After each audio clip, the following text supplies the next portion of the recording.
Have you ever accidentally insulted a coworker just by adding two letters to the end of a word? Oh, yeah. I mean, it happens more than you'd think. Right. Or, completely undermined your own argument in a meeting because your brain just panicked and, well, doubled down on a grammar rule. Yeah, the classic panicked double comparative. We have all been there. Exactly. Whether you're prepping for a high-stakes presentation, drafting a delicate email to a client, or honestly just trying to navigate a casual debate with a friend, you're constantly doing something pretty dangerous. Measuring the world. Yes, Huh? you're comparing things. And the way you communicate those comparisons, like this invisible high-stakes math of the English language, it matters immensely. It really is high stakes because the mechanics of how we weigh one thing against another, it dictates not just our clarity, but our social standing, really. Because language is fundamentally about relationships, not just between people, but mapping the hierarchy between objects, ideas, and our own experiences. Right. And when those mechanics misfire, it's the difference between smoothly articulating a preference and, causing a total breakdown in communication, A total disaster, which is the exact mission for today's deep dive. Yeah. So we've got this fascinating stack of sources in front of us. Really great stuff today. Linguistic analyses, advanced language instruction texts. Yeah, and pragmatic guides to English conversation.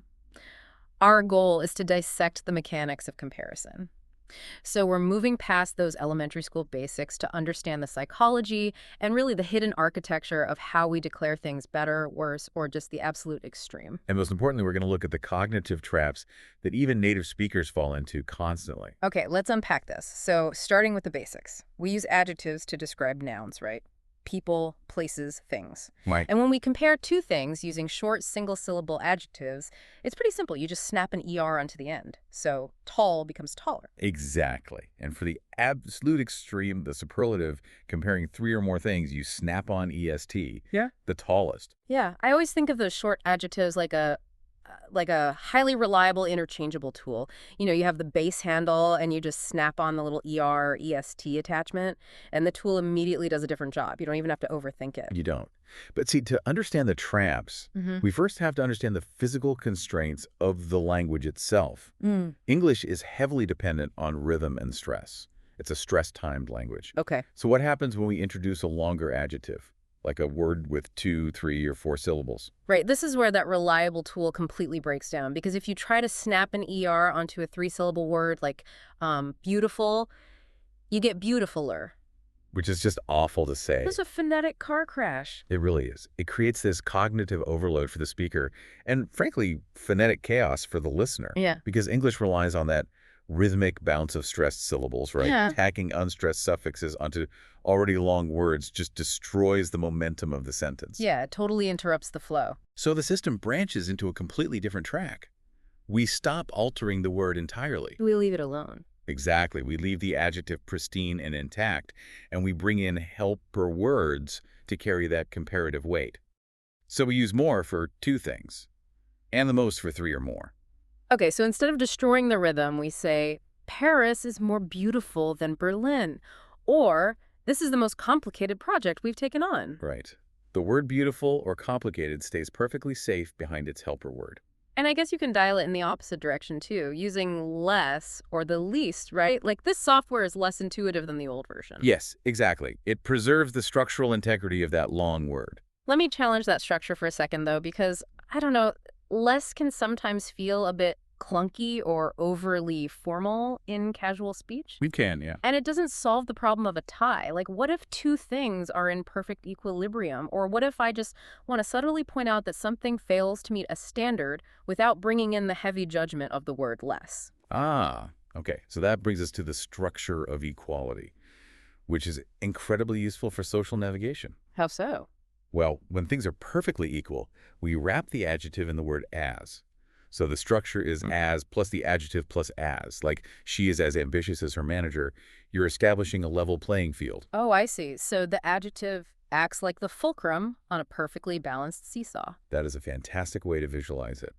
And to address your point about tactfully pointing out a failure to meet a standard, we simply make that seesaw negative. By adding not. Right. Not as plus adjective plus as. So instead of saying, your proposal is less thorough than mine, which sounds incredibly combative. Yeah, I would not want to be in that meeting. Right. So instead you say, your proposal is not as thorough as mine. Oh, wow. Not as thorough. That definitely softens the blow. It implies that thoroughness was the goal. You just, didn't quite reach at the benchmark, rather than actively labeling it with less. Exactly. It's a face-saving mechanism built right into the grammar. And speaking of shifting the weight of these words, what's really fascinating here is how the helper word most completely abandons its job as a superlative when we step into more formal English. Wait, how so? If I see the most, my brain immediately categorizes it as the absolute peak of something. Usually, yes. Yeah. But in formal registers or in classic literature, dropping the article and just putting most in front of an adjective changes its function entirely. It stops comparing and starts amplifying. Oh, interesting. Yeah, it just means very. Oh, I get it. Like when someone says, well, that was most generous of you. Exactly. They aren't mathematically calculating that your action was the single most generous deed in the history of human existence. They're just saying it was highly generous. Precisely. Like the book you lent me was most interesting. It carries this sort of aristocratic flavor, doesn't it? It really does. It removes the competitive element of the comparison and replaces it with this very elegant amplifier. I love that nuance. Okay, so we have this incredibly logical bifurcated system. Syllable count dictates the path. Short words get the suffixes. Long words get the helper words. It makes perfect sense. On paper, sure. Right, but language isn't a machine built in a laboratory. It's a living organism shaped by human habit, which means we have to talk about the words that completely ignore this elegant system. The irregulars. You cannot study comparison without hitting this brick wall. I like to think of irregular adjectives like ancient, winding cobblestone streets sitting right in the middle of a modern city grid. The modern grid, the suffixes and helper words, makes perfect logical sense. But those cobblestone streets were there first. Yeah. They were carved out by centuries of heavy foot traffic. That is the perfect metaphor because the most irregular adjectives are derived from our oldest, most fundamental human concepts. Like early humans needed to communicate good and bad long before they ever standardized a rule for suffixes. That makes total sense. And because they're used so relentlessly every single day, they resisted standardization over the centuries. They just kept their ancient forms. So we just have to memorize the map of the cobblestones. The sources highlight the major ones. Good doesn't become gooder, it becomes better. And the best, like today's numbers are better than yesterday's. Right. And it's opposite. Bad becomes worse and the worse. You don't say badder. It's, this is the worst traffic I've ever seen. Far is another survivor of that ancient system, right? Yes, far splits into farther or further, and the farthest or the furthest. So you'd say, we need to look further into this data. These words are so heavily embedded in our daily communication that we just absorb them through sheer exposure. But, there is a very specific, fascinating irregularity the sources brought up regarding how we talk about human beings. Oh, right. Specifically, our own families. Yes, the distinction between oldest and eldest. Yeah, that's a really interesting one. So when we talk about age chronologically, for objects or people generally, we use oldest. That is the oldest building in the city. But when we step inside the family unit, English speakers often shift to eldest. Like my eldest brother just called, we would never say, this is the eldest building in the city. Why do we make that shift? Is it just a leftover linguistic fossil? It is a fossil, but it survives because it carries psychological weight. Oldest just measures time. Eldest implies a role. It implies hierarchy, respect, and lineage. The eldest son carries a historical weight regarding duty and inheritance that the oldest son doesn't quite capture. Wow, that's fascinating. It's a micro-adjustment in the grammar that signals we are talking about human relationships, not just the passage of time. It's those subtle psychological shifts that make a language feel lived in. But that brings us to a psychological trap. Because we have these two tracks, the suffix track and the helper word track, it creates a massive cognitive blind spot. Even native speakers fall into this all the time. Oh, the double comparative. It is the most common error our sources warn against. Yeah, and I hear intelligent professionals do this in meetings. Why do people say things like, he is more taller than his brother, or she is the most nicest manager? It comes from a place of cognitive anxiety, really. Anxiety. Yeah, your brain is trying to formulate a thought, and it desperately wants to ensure the listener understands that a comparison is happening. So, in its panic to be understood, the brain reaches into the toolkit and pulls out every tool available. It double codes the sentence. So taller already has the comparison built right into the word itself. Adding more is just slapping a hat on a hat. Grammatically, it is mathematical nonsense. Mm-hmm. More taller essentially means more tall. It's totally redundant. You have to force your brain to trust the system. Trust that ER is doing its job. You clarify why double comparative adjectives are grammatically incorrect in English by realizing you're just repeating the same function. Right. Never mix more with an ER word and never mix most with an EST word. Right. It's never the most nicest. It's just the nicest. Here's where it gets really interesting, though. While more taller is a panicked mistake, there actually is a deeply poetic, grammatically correct way to use two comparatives in a single sentence. Yes, the progression rule. This is arguably one of the most elegant structures in the English language. It maps a cause and effect relationship, showing how two things evolve simultaneously. The structure is the plus a comparative, followed by the plus another comparative. Exactly. Let's look at a classic example. The older you get, the wiser you become. It has a beautiful symmetry to it. It does. It creates a linguistic seesaw where both sides are rising together. You are literally showing progression through the grammar. The sources highlight another great one using the irregulars and the helpers together. Yeah. The more you learn, the better you become. Oh, I like that. The more you learn, the better you become. You're comparing your past self to your future self, building momentum entirely out of comparatives. But notice you aren't breaking the rules on the individual words. More is correct. Better is correct. You just arrange them in this mirrored pattern. It's a phenomenal rhetorical device. But, as we pivot away from the strict mechanics, we have to look at the pragmatics. Because knowing the rules, knowing not to say more taller, is only half the equation. The other half is social survival. Right. Language is a tool for social navigation. Getting the math right doesn't matter at all if you alienate the person you're talking to. And our sources dedicate significant time to this cultural nuance. In English-speaking cultures, particularly the US and the UK, using basic comparative grammar directly at someone can be perceived as incredibly blunt, even hostile. Okay, give me a scenario. Let's say a coworker brings me two different designs for a slide deck and asks for my opinion. If I point to one and say, this one is better than yours, or your design is worse, I am grammatically flawless. Flawless, yes. But socially, you've just initiated combat. Direct comparisons challenge the other person's reality and their ego. Stating this is better frames your opinion as an objective, universal fact. Oh, yeah, that makes sense. So the sources suggest that true fluency requires actively softening these comparisons to maintain polite relations. Okay, so give us the dialogue solutions. How do we express that same choice using comparative mechanics without triggering a defensive response? Can you provide dialogue examples showing how to sound polite when comparing two different items? Sure. You shift the locus of the evaluation. Instead of evaluating the object as a universal truth, you evaluate your own subjective experience of the object. So rather than saying this one is better, you say, I prefer this one a little more. I prefer this one a little more. Wow. By adding I prefer, it becomes unassailable. You can't argue with my personal preference. Precisely. Or you use another fantastic phrasing from the sources. This one works better for me. This one works better for me. That is incredibly disarming. Right. You're still utilizing the irregular comparative better, but you've attached it to your own specific needs. For me, you're implicitly saying your design might be brilliant for someone else, but for my specific brain, this other one fits. Exactly. It allows the other person to completely save face. Navigating those subtle, polite phrasing shifts is what separates a mechanical speaker from a persuasive communicator. Add tips for using polite phrasing when comparing things in daily conversation, and suddenly everyone wants to work with you.